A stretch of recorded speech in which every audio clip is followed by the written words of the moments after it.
There's a specific exhaustion that comes from never being able to turn your mind off. You're lying in bed, replaying a conversation from 3 days ago, not because it went badly, but because you're analysing whether it went well enough. You dissect the compliment someone gave you, searching for what they really meant. You notice you felt happy for exactly 4 minutes this afternoon, and immediately wonder if that's normal, if you're doing happiness right.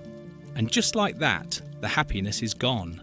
Because you weren't experiencing it. You were watching yourself experience it, measuring it, evaluating it. And the moment you started watching, you stopped living it. Maybe this is you. That person who can't watch a movie without noticing yourself watching it. Can't laugh without hearing how your laugh sounds to others. Can't relax because part of you is monitoring whether you're relaxed yet. You've become the scientist and the experiment at the same time. And now, nothing feels spontaneous anymore. Nothing feels real. Because you're not in your life. You're observing it, narrating it, performing it for an audience of one. And that audience? It's exhausting. It never rests. It never stops evaluating, never stops asking, are you doing this right? Are you being enough? What does this say about you? And you can't make it stop, because the moment you try to stop watching yourself, you're watching yourself try to stop watching yourself. And the loop continues. Most people think this is growth, that constant self-monitoring means you're becoming more conscious, more evolved, finally seeing yourself clearly for the first time, understanding your patterns, catching yourself before you make the same mistakes. But psychology tells a different and more devastating story. Sometimes awareness isn't setting you free. Sometimes it's building a cage you can't see. Sometimes the voice that's supposed to guide you has become the prison guard, and you're so busy watching yourself that you've forgotten how to actually live, how to be spontaneous, how to experience something without immediately analysing whether you're experiencing it correctly. If awareness is supposed to make life richer, why does everything feel like you're experiencing it through glass? Here's the part that makes self-improvement people uncomfortable. Dr. Iris Mauss at UC Berkeley discovered something unexpected. She tracked people who valued happiness highly and found that the more they tried to feel happy, the less happy they actually became. When participants watched happy films while monitoring whether they felt happy enough, they reported lower well-being than those who just watched. The act of checking killed the feeling they were checking for. Then Dr. Timothy Wilson at the University of Virginia put people in a room with nothing to do but think for 6 to 15 minutes. Most people found it so uncomfortable that 67% of men and 25% of women chose to give themselves electric shocks rather than sit alone with their own thoughts. What if self-awareness isn't always freedom? What if sometimes it's the cage? Think about the last time you were supposed to be having a good time. Maybe you were at a party, having what should be a good experience, but there's a voice running parallel to the experience. Am I talking too much? Was that joke funny? Do I look awkward standing here? Should I have worn something else? You're living the moment and evaluating the moment simultaneously, and suddenly you're not at the party anymore. You're watching yourself be at the party. Two realities, the one you're in and the one you're narrating. And the narration? It destroys the experience, because you can't be fully present when part of you is constantly monitoring whether you're being present enough. This doesn't happen overnight. Usually it starts in childhood with small moments that taught you watching was safer than being. Maybe you shared something personal once, and someone laughed. Maybe you tried to be spontaneous and got criticised for it. Maybe you were told you were too loud, too quiet, too much, not enough. Maybe the adults around you were unpredictable, and you learned that if you watched carefully enough, you could see the shift coming. You could adjust before the temperature changed. So you learned that the version of you that thinks before speaking, that monitors before acting, that watches before moving, that version keeps you safe. A child learns that being observed means being judged, so they become the observer first. Better to catch your own mistakes than let someone else catch them. Better to narrate your life than be surprised by it. Better to maintain control of the commentary than risk someone else writing the story. Over time, this buried itself in your nervous system. The watcher became automatic, invisible, just the way you move through the world now. And even now, in adulthood, you can't remember what it felt like to move through the world without commentary.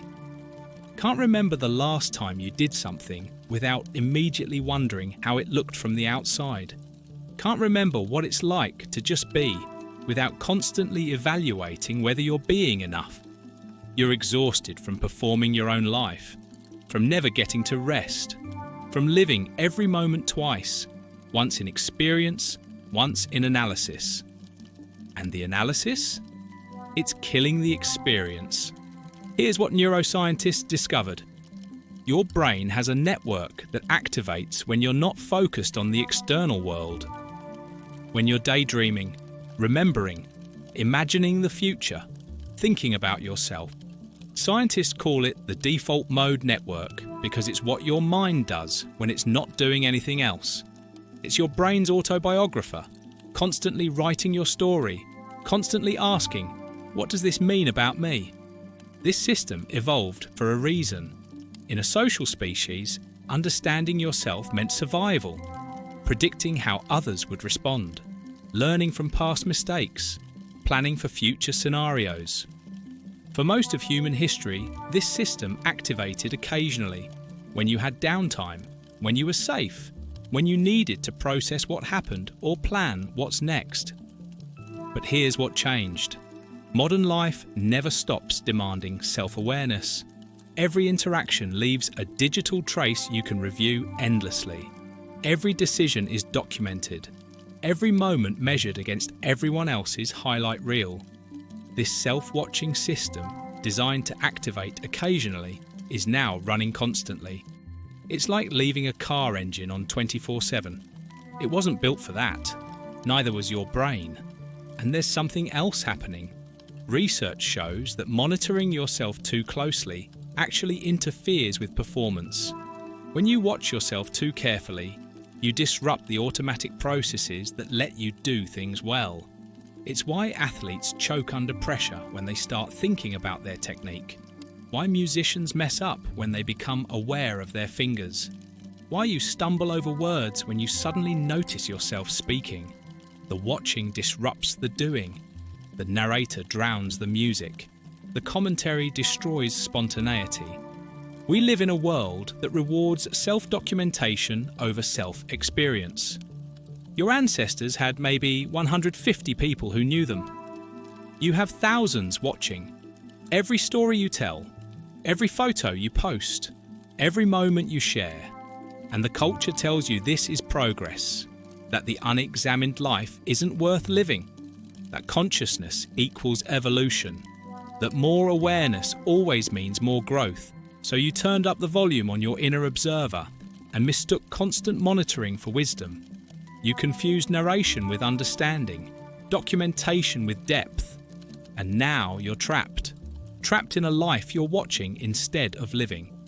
There's a particular loneliness in being the person who never stops watching.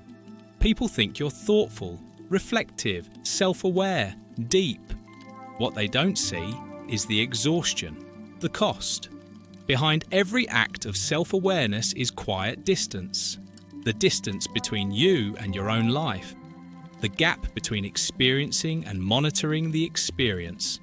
Not because you don't care, but because you care so much you can't stop checking whether you're caring correctly. Not because you're shallow, but because you're terrified of being caught off guard by your own inadequacy. You're not just watching to understand, you're watching to control, to manage the impression you're making, to prevent the mistake before it happens, to stay one step ahead of judgment. Not overthinking, self-protection, not consciousness, imprisonment, not reflection, defense. You're not becoming more aware. You're becoming more afraid to just be. Here's what shifts when you understand this. The narrator isn't the enemy. It's not some flaw in your character. It's not evidence something's wrong with you. It's just doing what it learned to do. What kept you safe once? Maybe the question isn't, how do I stop watching myself? Maybe it's, what am I afraid will happen if I stop? Because underneath all that monitoring is a belief. A quiet belief that's been running the show. The belief that if you're not watching, you'll mess up. That if you're not narrating, you'll lose control. That if you're not analysing every interaction, you'll miss the moment when people stop liking you. That if you let your guard down for even 5 seconds, you'll say the wrong thing, do the wrong thing, be the wrong thing. But what if the opposite is true? What if the constant watching is what's making you stumble? What if the narration is what's killing the naturalness you're trying to achieve? Maybe freedom isn't more awareness. Maybe it's knowing when to turn the searchlight off, when to stop performing for the invisible audience in your head, when to stop treating your life like something that needs constant review and revision. You don't need to kill the observer. You just need to teach it when to rest, to recognize that not every moment requires commentary, that some experiences are meant to be felt, not analysed, that you can trust yourself to show up without constant supervision. There's a difference between noticing your thoughts and being imprisoned by them, between awareness that serves you and awareness that consumes you, between consciousness that expands your life and consciousness that narrows it to a pinpoint of constant self-scrutiny. The shift happens when you realise you're not your thoughts about your thoughts.